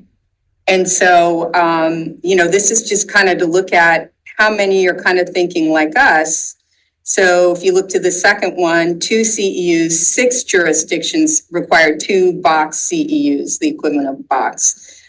And then in number 3, it's the highest frequency of states that were in this database who required 3 box CEUs a year, right? This is a little misleading. Well, that's the most. And then you go down and you can see 5 CEUs, there were 2 states, 6 CEUs, there were 5 states, 9 every 3 years. There was 1, which is the same thing as saying 3 CEUs a year. You just have the same amount of, you have a different period, right? Right. And then Delaware had 10. So, okay, so you've got, that variable of CEUs, but those states might also have variability, like they might require more formal education if there's only 1 CEU, or more board trainings. Many states had board trainings repeated. I can't remember when I got my box, but I've never had a repeat training. So, the formal training thing. I used to teach the formal training, but I haven't had it. So many states have, you come every 5 years, or you come whatever. So another thing that was a surprise was the supervision requirements in the laws and the regs. Do they exist? which was so surprising to me. I'm like, why wouldn't you have supervision requirements in the laws and the regs, right? 16 of them did not have requirements in the laws and the regs. Supervisor must be registered was another one. 17 said no. And supervisor must be pre-approved. 18 said no. So there's variation, is my point, in what these requirements are for supervisors. But again, there are those 4 areas that also are varying. So maybe if one isn't what it needs to be, or we don't think it is, then the other one's beefed up. You might have more CEUs, less board trainings, or more experience. You know, you can vary those 4 variables of CEUs, formal ed, board trainings, and experience. So what I'm going to do in the next 5 minutes is just move through some of these states and just some highlighted areas so you can get a sense of what I'm saying. So if you look at Alabama, the requirement is a supervisor's training must be acceptable to the board.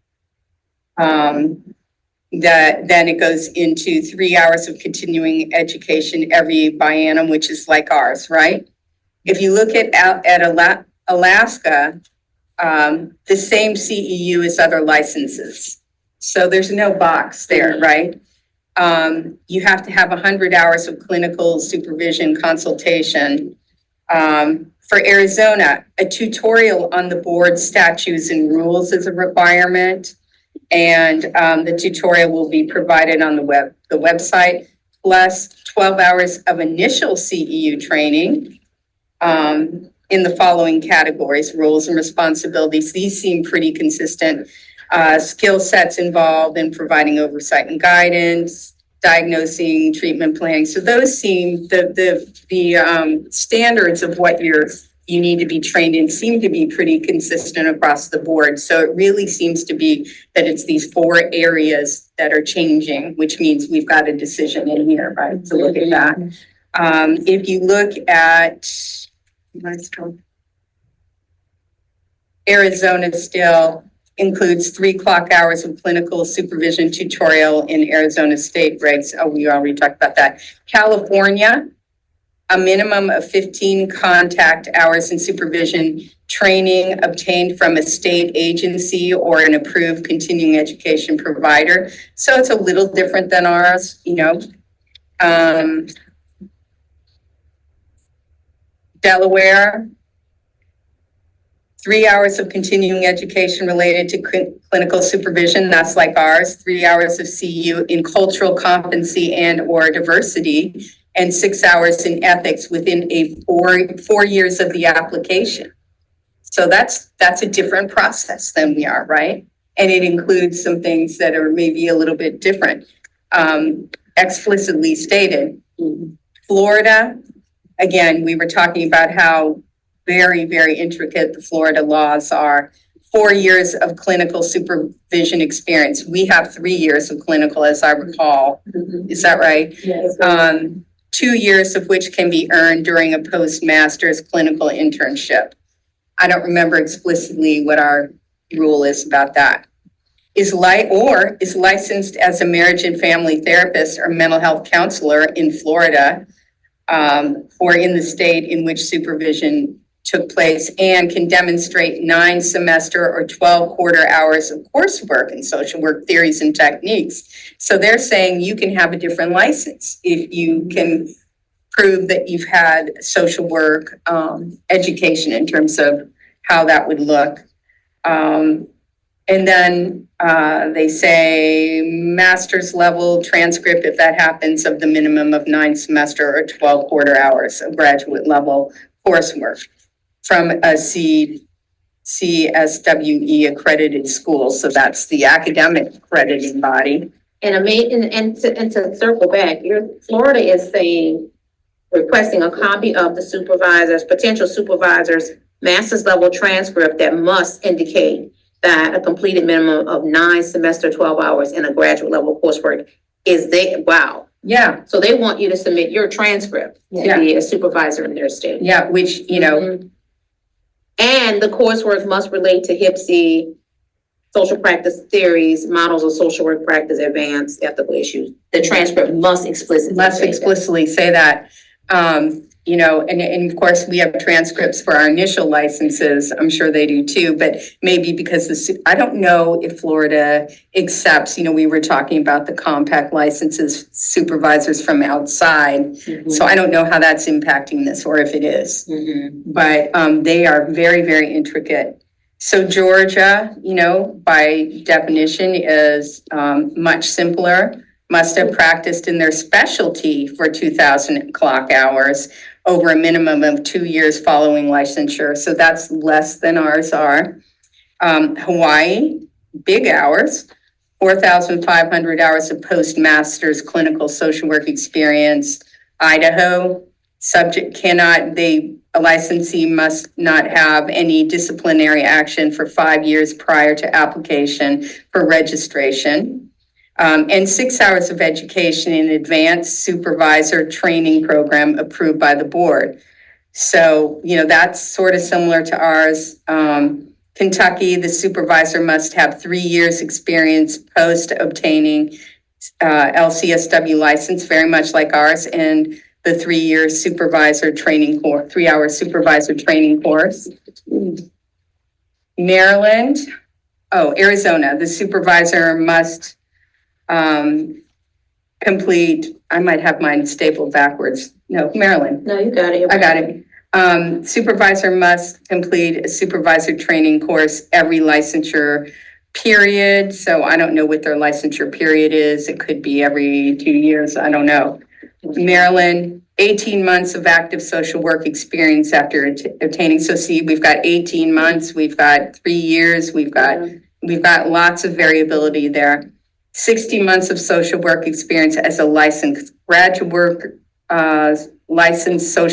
graduate social worker or its equivalent before getting the LCSW, 96 months of social work experience as a licensed clinical social work associate or its equivalent. So that's basically taking you through the whole licensure process, I mean, is what that's saying.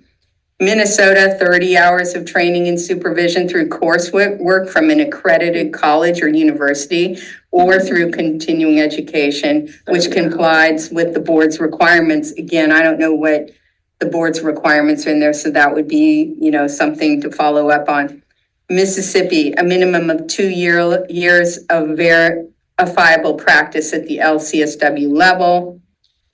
Board is allowing LCSW to obtain the minimum of 16 hours of supervision training needed for a certification as a board-approved LCSW supervisor through 2 methods, which are 15 hours of online supervision training through, they have their own contract and system that, wow.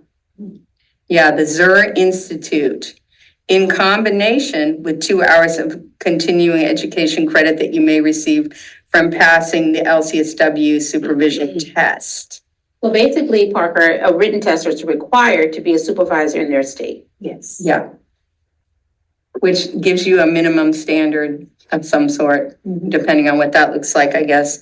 Or approved continuing education. It does say or, so there is an or.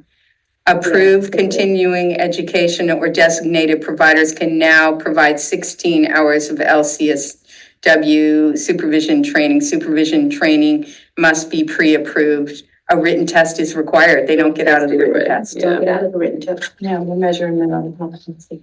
Then Missouri must have 5 years of post-licensure experience. You see, here's another new number of years. Supervisor must have a degree from a college or university program of social work accredited by CSWE or a doctorate in social work. A 16-hour supervision training course is required. The State Committee of Social Workers recommends that all providers of the 16-hour supervision training course use the ASWB guidelines in developing their course content, which is a good idea. This should be used in conjunction with 6 components required by their rules. which these again are really, really pretty standard across the states. Supervisory relationships and process, all the ones that we cover in ours, they're pretty standard across all the states, even though this other stuff is varied.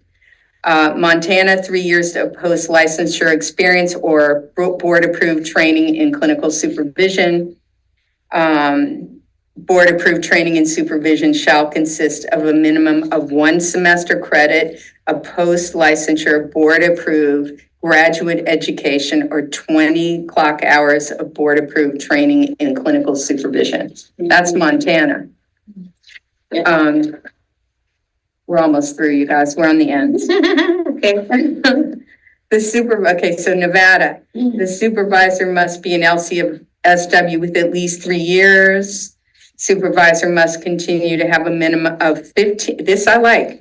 The supervisor must continue to have a minimum of 15 hours a month of direct clinical, they're calling it psychotherapy practice in order to provide supervision. In other words, your whole practice can't just be supervising. You've got to have your hand in the work. So that, I don't know, I thought that was interesting. Direct is what, yeah, that's what's glaring out. Direct clinical psychotherapy is really. And then a board-approved supervisor must take as a required training prior to receiving approval to supervise and complete a required retraining every 5 years, which shows up 4 or 5 years in many of these states. You'll see that they have to go back and take it again, which we don't do here. A board-approved supervisor must take a required training every 5 years.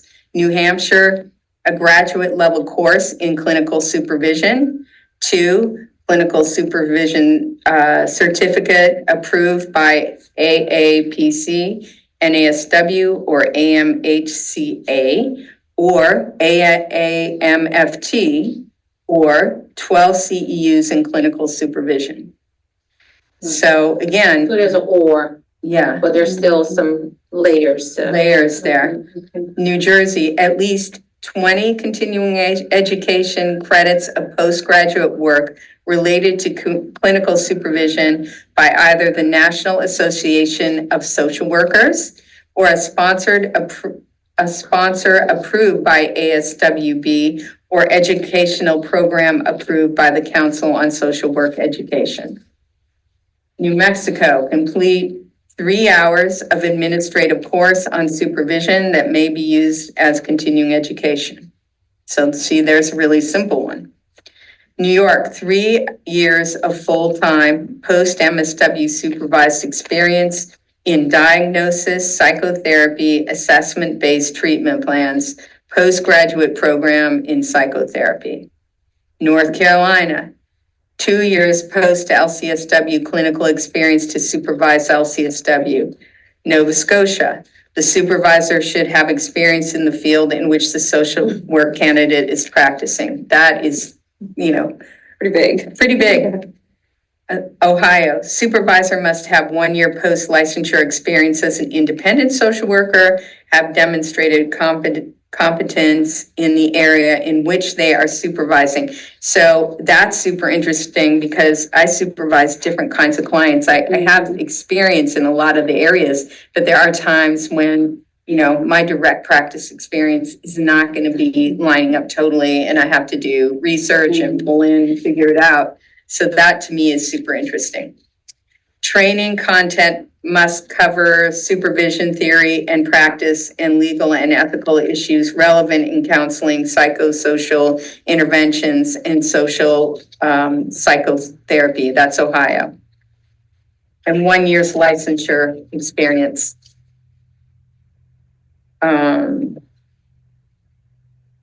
And also in Ohio, a minimum of 9 hours of academic preparation in continuing it, 9 hours of academic preparation is continuing education coursework. It shall be board approved.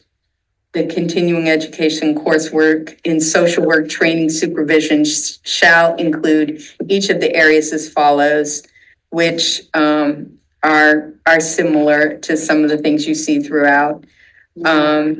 Oklahoma, 3 of the 5 years must be full-time or equivalent part-time work experience in the specialty that supervisory status is requested.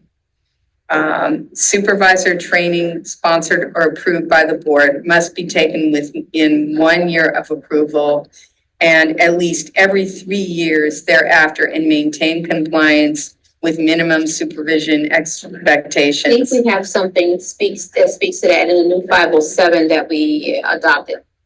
I think so. Okay, South Carolina, again, like Hawaii, 4,500 hours, clinical advanced practice earned over not less than 3 years. Texas supervisor must complete a supervisor's training program acceptable to the board, recognition as a council approved supervisor and the supervision process. A person who wishes to be a supervisor must file an application and all the stuff we do. 40-hour, have completed a 40-hour supervisor's training program acceptable to the council. So 40 hours supervisor training in Texas. A very specific training too, for Yeah. the next page. Right now, Texas has an outline, right? Yeah, Training it's a syllabus. I mean, it's a syllabus. It's a syllabus. Yeah. Yeah. And a sub. Vermont also 4,500 hours of practice in no fewer than 3 years. Virginia, at least 3 years. And 3 credit hour graduate course in supervision or at least 14 hours of continuing education offered by a provider approved under their law. Graduate course or hours of continuing education in supervision shall be obtained by a supervisor within 5 years immediately preceding registration of supervision. So you got 5 years to collect this and go in. So Washington, minimum of 15 clock hours of training in clinical supervision obtained through a supervision course, continuing education credits on supervision, and it goes down the list there. And backup plan for supervision, West Virginia, 2 years of clinical practice since the initial issuance of the clinical license.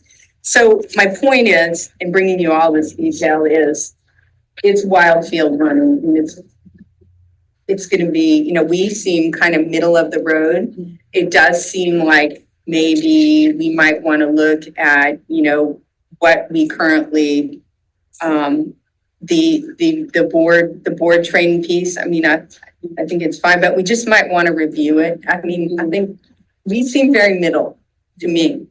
I don't know how you all feel about that, but.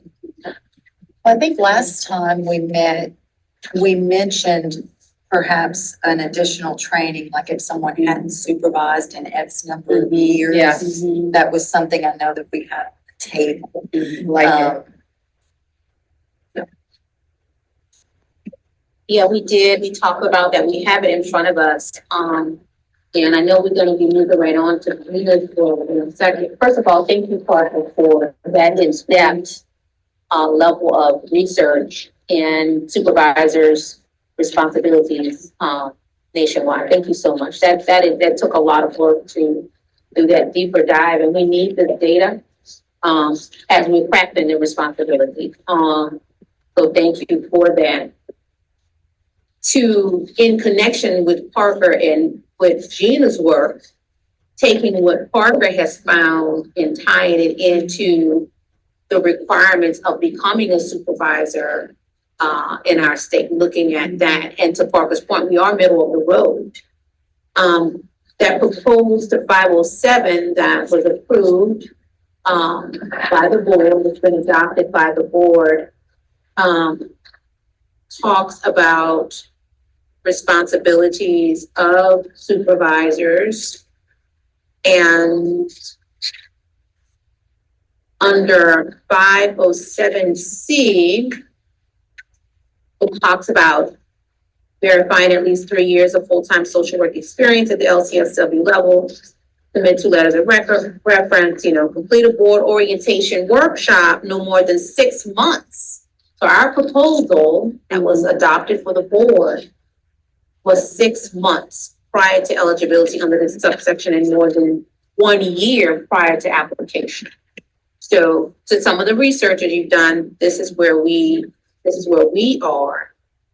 And then 507C5, complete a board-approved supervision workshop on the theory and techniques of supervision, as well as procedures used in supervision towards licensure no more than 6 months prior to the eligibility under this subsection and 1 year prior to application. So you can see that Louisiana rules are not as linear and I won't even say strict as some of the other states that we're seeing. There's no language in here that specifies the actual type of coursework that's required for our supervisors to obtain the BACS designation.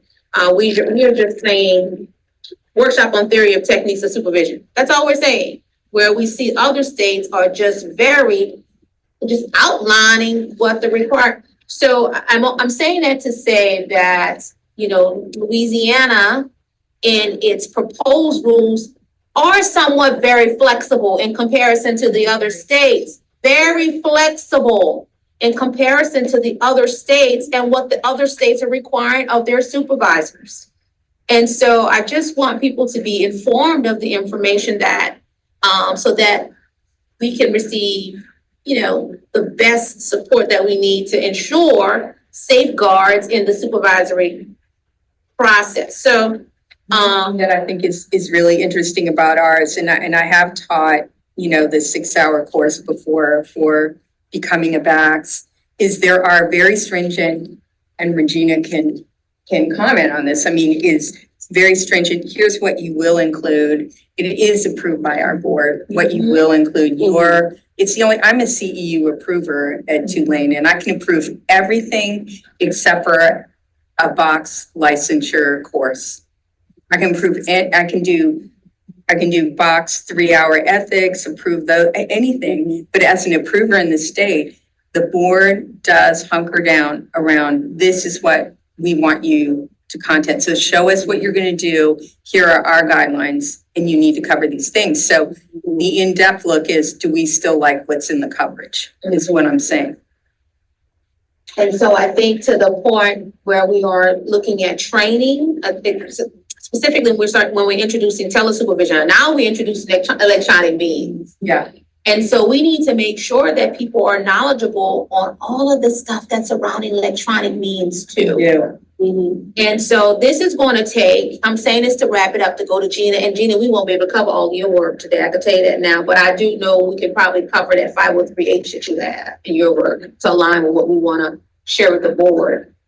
But this is going to take us to really go back, do some more, pre-work to draft what the educational requirements are for our supervisors as well. It kind of looks like we are very flexible, but the concern is, are we not explicitly saying something around electronic and something around knowledge of board rules? I think is a good one. I know our board our full board has brought that up as an area of concern, wanting our supervisors as well as our supervisors be very knowledgeable of board rules and regulations too, and saying that that's part of that requirement, and then also supervision and what that looks like. So we may need to revisit looking at some of the language around the education piece. So thank you so much, Parker, for that work. My goodness. All right, so we're gonna move right to Gina. So Gina also aligned with Parker's. Any questions from the committee about Parker's work? All right, thank you so much. And so now let's move on to Gina and what she was working on. Gina, that's so hard. Hey, but I think it's super because, and again, we will have to circle back and add more time to go.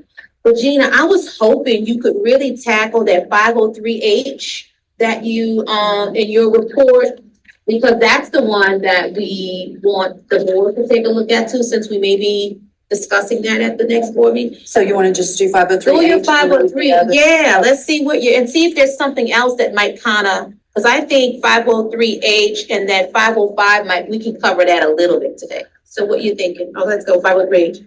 Okay, so 503H, agree to use secure technology that provided real-time visual contact among the individuals involved and adheres to the confidential nature of the supervisory process. So here's a couple of things. I think we need some clarity here. Whose responsibility is it to assure the technology is secure? Needs clarification with a subnote of what about off-site supervisors? So there are best practices in this. Yeah, I was just about to point those out. I reviewed the NASW Code of Ethics. I also reviewed the ASWB Best Practice Standards of Supervision for consistency and so forth. And I also reviewed some other states that have very, very clear rules. There's nothing that's subject to interpretation, like who's responsible for what every step of the way is very clear. And these are just a lot of the questions that come up all the time. So I pointed out NASW Standard 3.01 A and B, which seem to suggest a supervisor responsibility in terms of assuring the technology is secure. Well, okay. And then I also, well, no, go ahead. You had. So best practices in social work practice with telehealth is you're also responsible for helping a client make sure that they've got the standards. There's an actual checklist. And then if the session doesn't work on either end, then you reschedule. Yeah, and that was actually exactly the next point, was that it would be, I'll just move into that. I was going to the standards to read them in case anyone wanted. Okay. The supervisor responsibility to end a session in the event the confidential nature of the process is not being adhered to is very clear. And we don't have any language that outlines that. So we have ambivalence in 503H, but the NASW Ethical Standard 3.01 as well as the best practice standard are very clear. The best practice standard states, if the supervisor recognizes a potential boundary issue with the supervisee, he or she should acknowledge it, assess how the boundary issue has affected the supervision, and resolve the conflict. So it's both the Code of Ethics and the best practice are very clear that the supervisor has that responsibility. So Gina, what about where we were in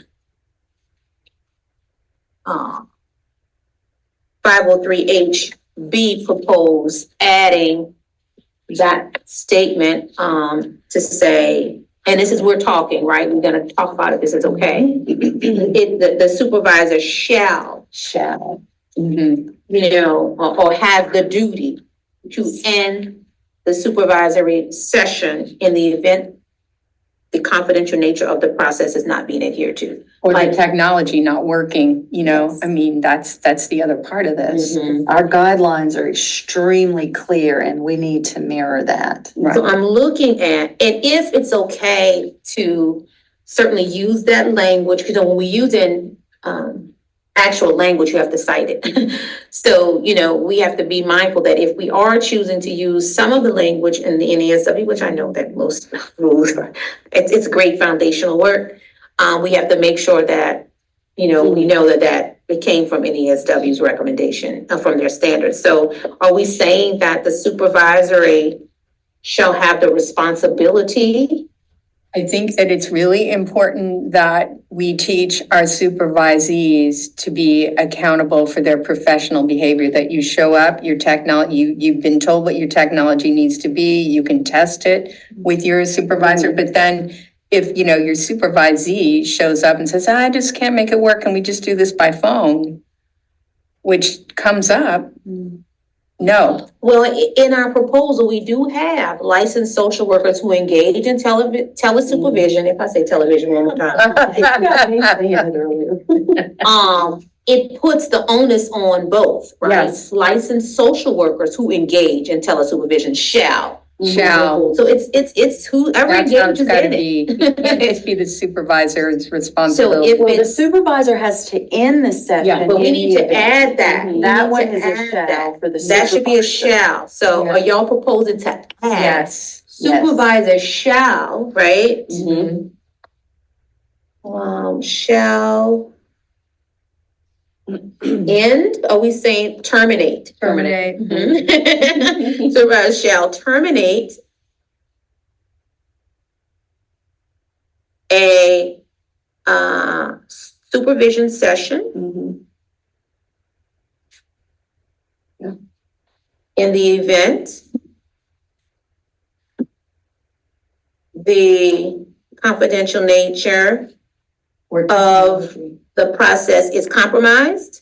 Yes. Compromised or not being adhered to.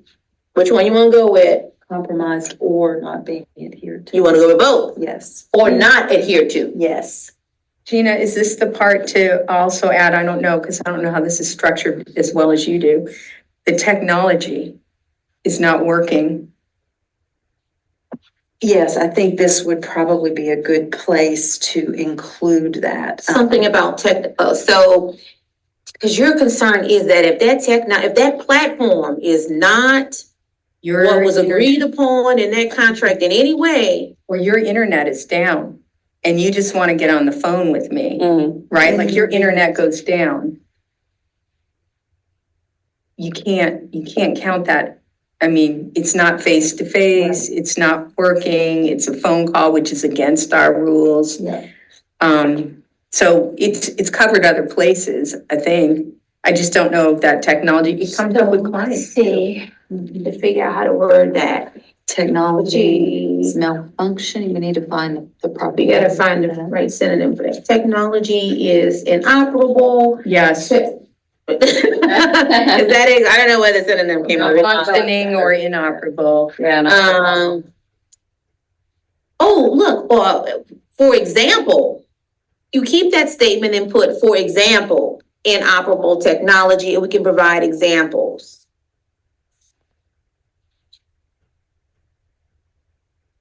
Technology fails. Technology failures, yeah. Technology failure, y'all like that one? Failure.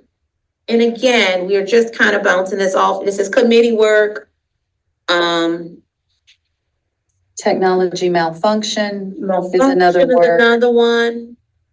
And that's just best practice. Malfunction or failure, that way it includes either or. I like malfunction, failure, or inoperable. There you go. Because then it covers it all.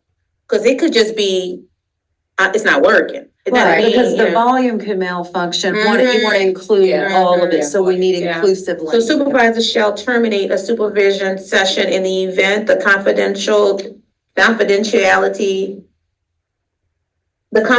nature of the process is compromised or not adhered to. For example, technology malfunction, technology failure, you said, It could be, malfunction and inoperable. it could be technology failure but there is confidentiality. You know what I mean? So. Just put what about to include? Let's put to include. Technology malfunction, what was the other word? Failure. Failure and or inoperability. inoperability. Because And I like that. best practices with clients would be you already have in place how you're going to contact the client and reschedule, you know, including secondary ways. Okay. Yeah, I like the to include in all the All different right. ways it can be, so it's clear. All right, y'all. How we thinking? We're okay with that, right? Yep. We were able to resolve those concerns in 503H that you have outlined. Now, looking at the time at 2:56, we are not going to be able to cover all of this other stuff that we have in front of us. I am at this time asking for us to now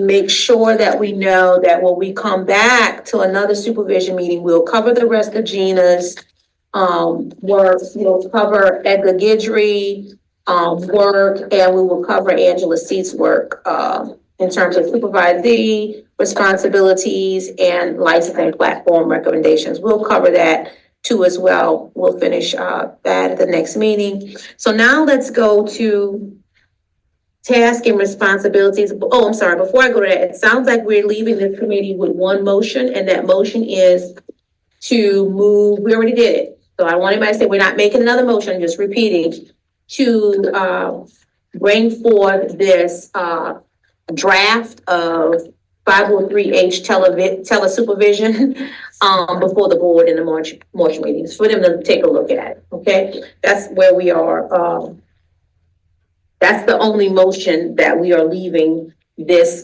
committee with today, correct? In terms of what's going to the board, all right. So let's go to task and assignments.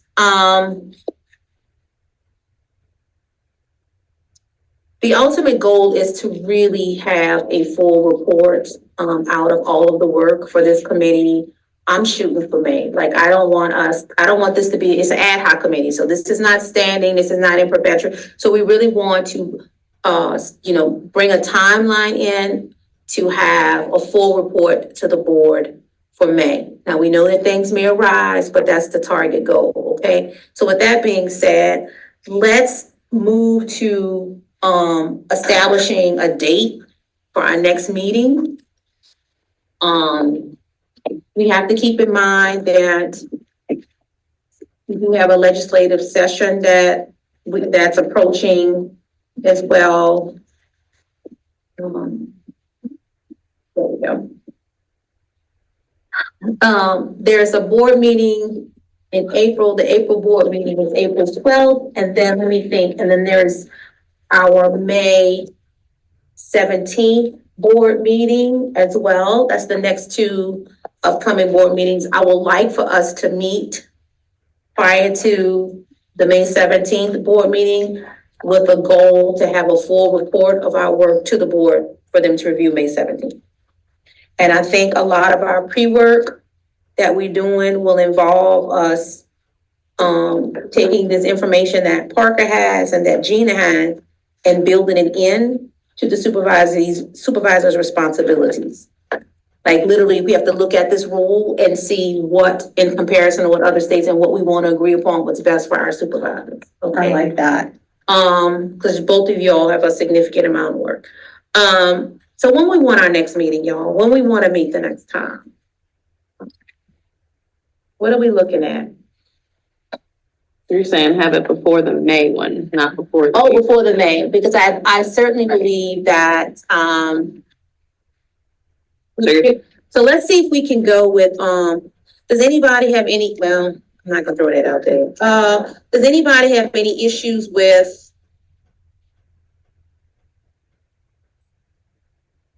I was gonna say it's Saturday. I hate to do that to people. Anybody have issues with Saturday? Depends which Saturday.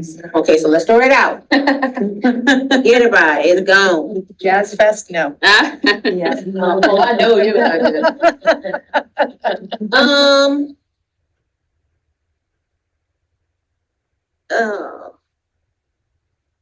You know what? Can we do something like a midweek? It doesn't have to be a Friday, a Thursday and Friday. I just need to know people's flexibilities. Like, can we do a Wednesday? Can we? Totally. Because sometimes we taking up people's Fridays, can we, I mean, I would have to, of course, all of us have to ask permission for our employers, but can we do a midweek thing? All right, so let's see. Let me just start looking right now. It depends. Okay, I hear you. I hear you. Let's see. Can we do something like let me look at my other calendar. Look at me. I'm the same way. I'm looking, I got like so many different calendars, and I'm like, Wednesdays I teach. So Wednesday I can't, but any You other, said Wednesdays you can't? not right now. Anybody's okay with like a, yeah, me too, I teach too. Anybody's okay with like a Tuesday? Tuesday or Totally Thursday works. works well. Tuesday was good. The only thing that I can see right now that we might could do it will be Tuesday, March 25th, but let me. March 25th. 26th, yeah. Let me see, because we all have stuff and and then this is the thing, you know, if we commit to this date, y'all, we gotta try our best to come in order to. Why my password Keep in not mind working? that I think Can you do that? I can do the 26th. Can you do it too? Maybe the 29th starts the holiday. Okay, let's see. Hold on. Easter, right? What holidays? So what you say you could do? Which one you could say? You said the 26th and all of us can do it. You think it's a big, long day and just? No, no, no, no. knock it out? The 26th is a Tuesday? Okay, I can do that day, or I can do, April 9th if we have to go in the April. okay, you could do, if we do April 9th, we would have to like be prepared to have our report ready. I mean, like, if we do April 9th, we gotta be like rocking and roll. We have to be like rocking and roll. Can you do the 26th? I could talk to my job. My job might be watching. Yes. Angela states just that I'm presenting ethics to VA staff for Social Work Month on March 26th. Weekdays are hard because I would have to take 2 days off. Oh, so Angela said weekdays are hard for her? Okay. What is going on? Okay, that's gonna push us to April. So, it's looking like April the 11th. Man, I didn't wanna do that because it's gonna be like, we're gonna have to really try to get our reports done. April 11th, it's a Thursday. Is that what you're looking at, a Thursday? That's a Is that Thursday. what she said she couldn't do? Was it? I think she said weekdays. Okay. And so I don't, I'm trying to think any weekdays are hard. Okay, I got it. What about April 6th? Oh, she could do Thursday. Oh, she can't do Okay. Thursday. People were like, we could do Saturdays, I guess. Well, what about Thursday, the 28th then? Oh, that's Maudie Thursday. Yeah, people are like, yeah, that's, and then you tried that one. And people are like, So let's try for Thursday, which one? I was saying that with Thursday the 4th. Right, so I'm wondering if it's. That's a week earlier than 11th. So they're driving back and forth. It's like, Boomerang. I say Thursday the 11th. Okay. I do believe that if we leave with something on the 11th that can be presented to the board for that board meeting, that's fine. But our final report would need to be complete by May. That's the shooting goal. That's what I'm shooting for. Because we're gonna be going into FY 25 and I wanna be able to get a lot of work done while we're in FY 20.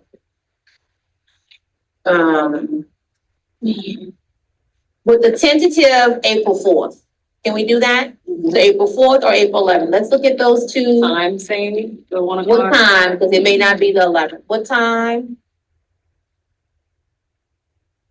I mean, it doesn't matter for me. Y'all want, wait, isn't there another committee meeting on April 11th? Teletherapy, those teletherapy people, are they on the 11th? I think we need to ask Blake. Can someone ask Blake? Sarah, please go ask Blake. I think the teletherapy people are meeting either the 11th. I think that committee's meeting. Is like at 10 o'clock bad? Is that better? It's fine, as long as we get a couple hours to get here from where. That's why I was doing the afternoon. I love the afternoon, because it's like, you don't have to worry. And then it will be done. And so while we're figuring that out, so the task will be to review the, continuing education piece. And we need to come to that meeting with the proposed rule. We need to come to me with proposed rule. about that, about the piece with, in terms of supervisor education, that continued education. You know, come with proposed rules, with a proposed rule. For the education. Do you want to do that? Do you want me to do it? You want to do it together, like maybe a Zoom? To do that, Perfect. yeah. Proposed rule around the dovetails so education, there's much. so much. Right, it's the, yeah. Supervision rule around education and training or? Yeah, there you are, because you have that work, Gina has that in her, report as well. April 11th, 1:30 to 3:30. See, I knew that. So do we do the So does the board work? What's the fourth? I'll have to see, All right, you'll get back to us. get back to you. I'll send you an email, it's a tentative, the fourth. Okay? But we'll meet. Don't say Thursdays are good, right? Okay. Yeah. All right, y'all. If we are done, I believe we are done. I will entertain a motion to adjourn the meeting. A motion. All right. Parker motion, we don't need one, but thank you, Gina, for it. The meeting is adjourned for 3:07 PM. Thank you so much, committee, for your time. See you all next time. Thank you for your time. Thank you, Darby. Thank you so much for doing this. This is beautiful, y'all. Like, I'm so